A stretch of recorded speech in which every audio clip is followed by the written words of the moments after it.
Meri Brown eventually reaches the core of the dispute with Chanel, which has been a major plot point and focal point throughout the entire program. The two have a long-standing, challenging relationship. In this episode, Meri explains the elephant in the room as she goes through her boxes of wedding dresses and notes, remembering all the early parts of our marriage. She also goes through what's in storage and plans to get rid of things that are causing her to deconstruct and disentangle herself from her past. On the episode, Janelle was married to Meri's brother for years. She has played down this fact and pretended that it was common for a woman who had previously been married to someone else to get married to someone else in polygamy to do so again, but she never fully understood the potential consequences for Meri. Used to be really cruel to me, you know. Meri wasn't very kind to me, but, well, there was never any acknowledgement of that. Perhaps this is due to the fact that I was married to Meri's brother, am now an ex-sister-in-law, and am moving from my brother to Kody. Meri's strong relationship with her brother Adam may be the reason, since she now has to deal with Adam and Janelle.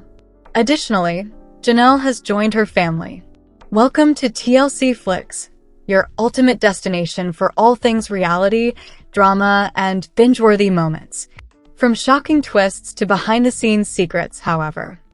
Feelings will be there, particularly if you're loyal to your siblings. I mean, wouldn't you feel a little strange if your sibling's ex-partner married your husband? Yes. Despite that oddity, Meri was still able to see that Janelle was making an effort to be as kind as possible when she joined the family, but she also understood how challenging it was to be a plural wife.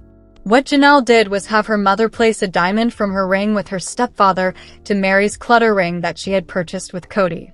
As a means of introducing a bit of Janelle into Kody and Meri's relationship, she gave a tiny diamond that held great meaning for her as a symbol of their oneness. Meri was grateful for that.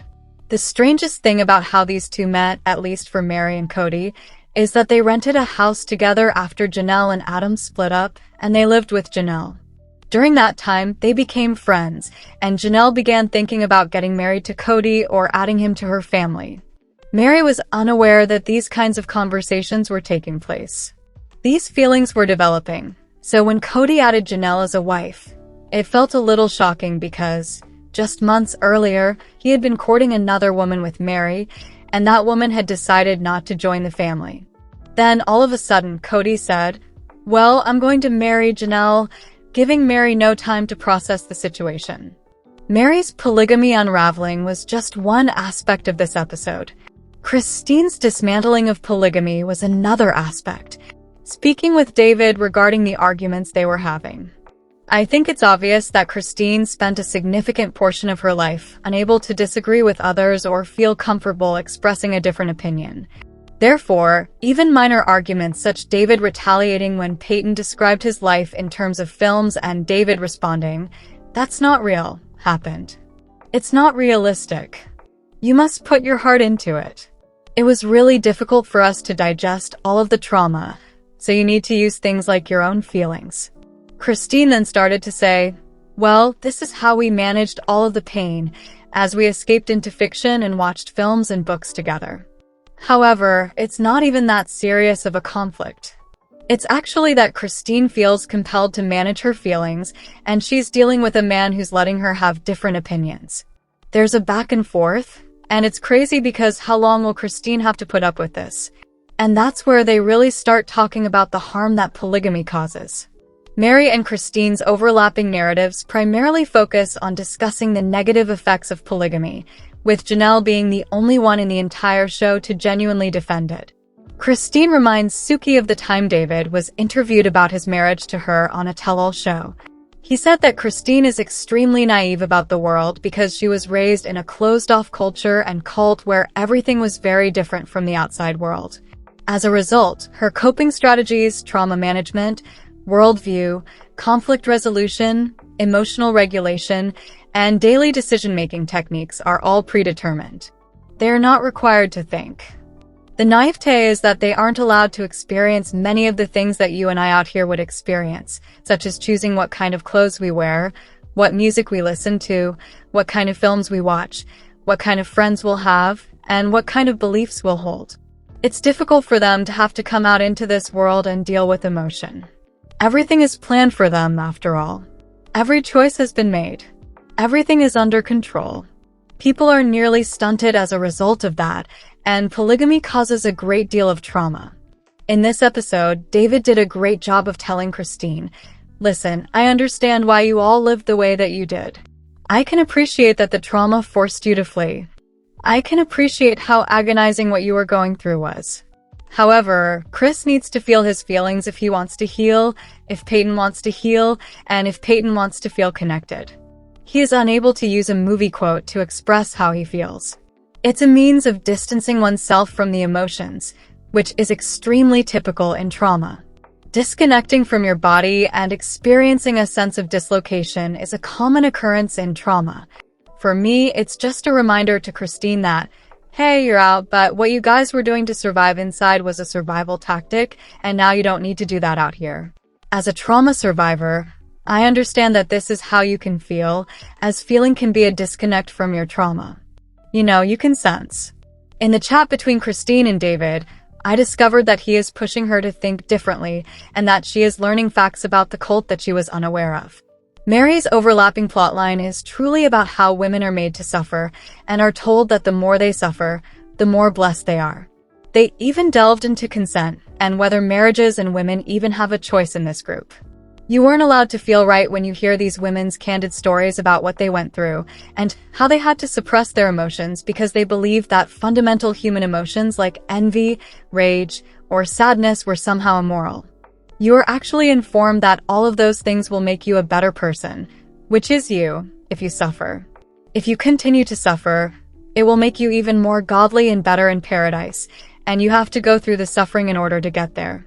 It is a sadistic belief system that says that in order to reach heaven, one must be wounded and must continue to be hurt in order to live, which is not how humans are meant to live. We're finally getting along, and rather than arguing over this woman's feelings, I was angry with Christine, Janelle, this, that, and all these complex relationships. The show spends a lot of time letting Kody dictate that the women are fighting and that it's their fault, but it's also talking about the feelings of what it did and how the system itself caused the issue. However, it isn't. They're not to blame. They're under control. Christine talks about how being forced to wear clothes made her feel very controlled. She also says that wearing clothes was a way for her to dress down and look frumpy, and when you look down and don't feel good about yourself, it's much easier for a man to control you. If you're constantly beaten down because you think that everything you do is incorrect, a man can manage you far more easily. And so, Christine hasn't even acknowledged that she was under Kody's control yet, isn't she? David is attempting to assist her in sorting through all of it. And for Meri to believe that everything you do is incorrect. In contrast to leading a healthy life, it will lead to unhealthy coping strategies and maladaptive behavior, as well as the development of hierarchies, conflicts, rage, and violence. It's incredible to watch how they thoughtfully break things down and finally tell the truth without pursuing each other like, I'm mad at this person for doing this. So allow me to briefly update you. You might not understand what they're talking about if you don't contact with people who lived in this cult, have no pals from polygamy, or are unfamiliar with polygamous cultures. Furthermore, the negative effects of polygamy are not the topic of discussion here. The question is whether David believes it should be legal, whether it should be acceptable in this society, and whether an adult woman can genuinely agree to join. Since if a man can use jealousy to control a woman and keep her submissive to him, then withdraw that love. David is saying to Christine that no, I don't think adults should be able to choose this life because it is abusive, and that he has the authority to do so because he is the priesthood and administers the blessing. He also keeps her under his control by enforcing all of their rules. It produces inequity and violence. Because they have all the power, the men profit from it while the women suffer. Christine responds, I understand, but in our society, they said that suffering would make us better people and that choosing polygamy would make us better, more evolved. And it is a falsehood, David is telling her. In this conversation, Christine admits that she and David are at odds over Peyton's inability to recognize his own feelings, the coping mechanisms that were necessary to survive polygamy, and the fact that she doesn't even know the truth because she was repeatedly told lies throughout her life. She finds it difficult to comprehend the truth about every aspect of her life, and she says things like, I didn't feel controlled by Kody, David saying, but you were controlled by Kody. by the jealousy and how it was used against you and how you needed to obey him. David added, "I've seen this a million times with guys. If you don't follow the rules, you won't go to heaven." Christine admits that they are taught to suffer and endure until the very end and that they are not permitted to simply be happy.